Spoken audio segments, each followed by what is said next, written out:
Hello everyone, welcome to our channel Always Secured Automation. In this video, we will discuss Module 6.3, Solar Thermal Energy System. What's the principle?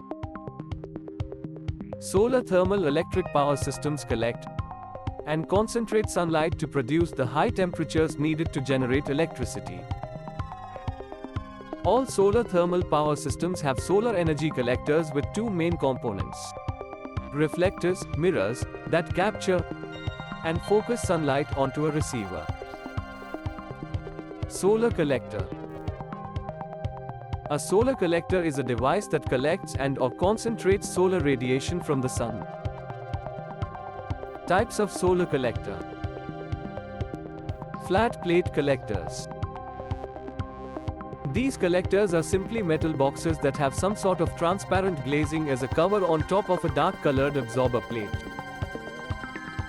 The sides and bottom of the collector are usually covered with insulation to minimize heat losses to other parts of the collector. Solar radiation passes through the transparent glazing material and hits the absorber plate. This plate heats up, transferring the heat to either water or air that is held between the glazing and absorber plate. These plates are usually made out of metal that is a good conductor, usually copper or aluminum. Evacuated tube collectors.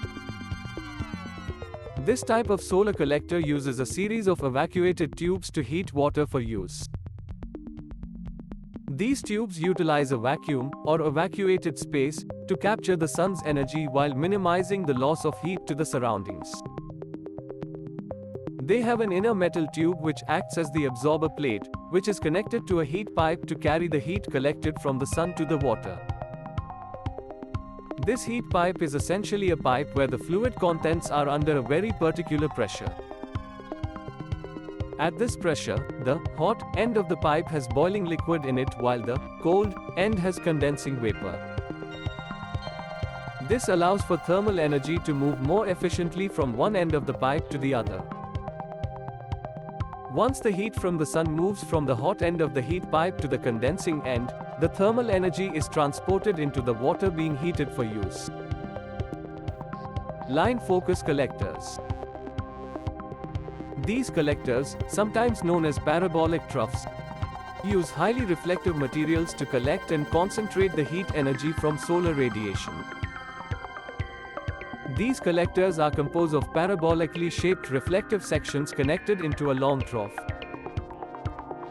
A pipe that carries water is placed in the center of this trough so that sunlight collected by the reflective material is focused onto the pipe, heating the contents.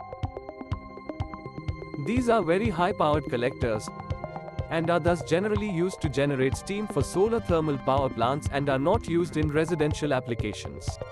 These troughs can be extremely effective in generating heat from the sun, particularly those that can pivot, tracking the sun in the sky to ensure maximum sunlight collection. Point focus collectors.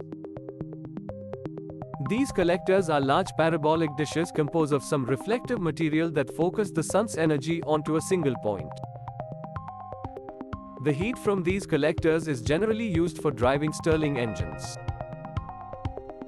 Although very effective at collecting sunlight, they must actively track the sun across the sky to be of any value. These dishes can work alone or be combined into an array to gather even more energy from the sun. Safety in thermal power plant. Thermal runaway.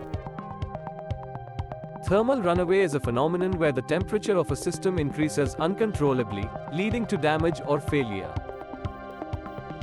In solar thermal plants, thermal runaway can occur when the heat transfer fluid, which carries the heat from the solar collectors to the power block or storage, overheats and decomposes. This can cause pressure buildup, explosions, or fires.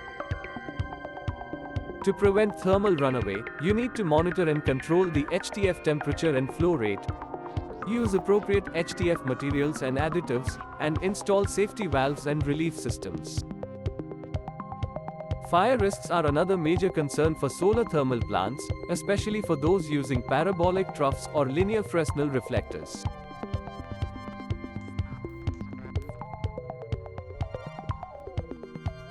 To avoid fire risks, you need to inspect and maintain the mirrors, receiver tubes, and HTF pipes regularly, use fire-resistant HTF materials and coatings, and install fire detection and suppression systems.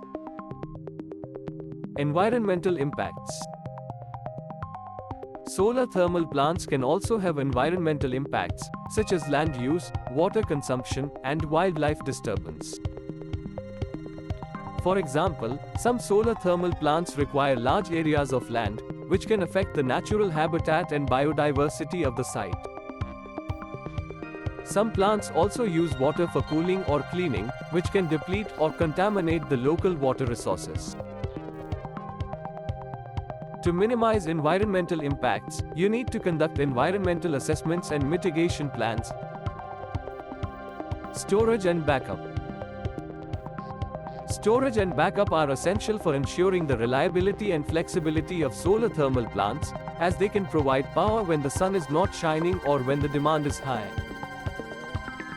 Solar thermal plants can store heat in various forms, such as molten salt, phase change materials, or concrete. To optimize storage and backup, you need to select the best storage material and configuration for your plant. Monitor and control the storage temperature and pressure, and integrate the storage with the grid or other power sources. Operation and maintenance. Operation and maintenance are crucial for ensuring the safety and reliability of solar thermal plants, as they can prevent or detect faults, failures, or malfunctions that can affect the performance or safety of the plant.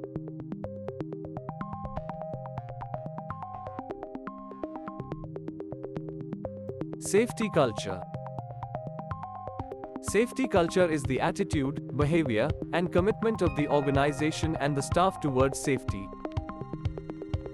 Safety culture is vital for ensuring the safety and reliability of solar thermal plants, as it can influence the decision-making, communication, and learning processes that affect the safety performance of the plant. To foster a positive safety culture, you need to establish and communicate clear safety goals, policies, and procedures, encourage and reward safety reporting and feedback. Thank you for watching our video.